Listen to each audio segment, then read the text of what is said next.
Welcome to the Learning Pines YouTube. We hope this video helps.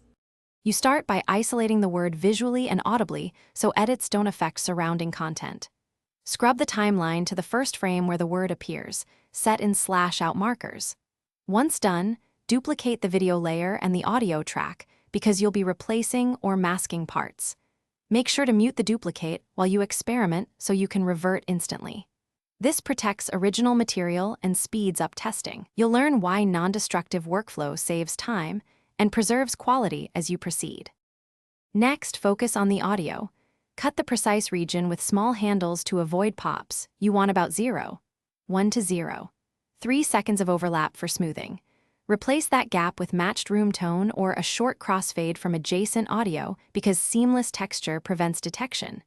If the speaker's mouth is visible, you must also address visuals, either mask the mouth, cut to a B-roll, or use a quick jump cut. These choices balance continuity versus concealment, so pick the one that preserves meaning.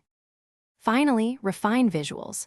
If you masked lips or patched frames, feather mask edges and track motion so the fix follows movement. Color match any inserted patch to avoid visible seams. Render short test clips and review at normal and slightly faster playback to catch glitches.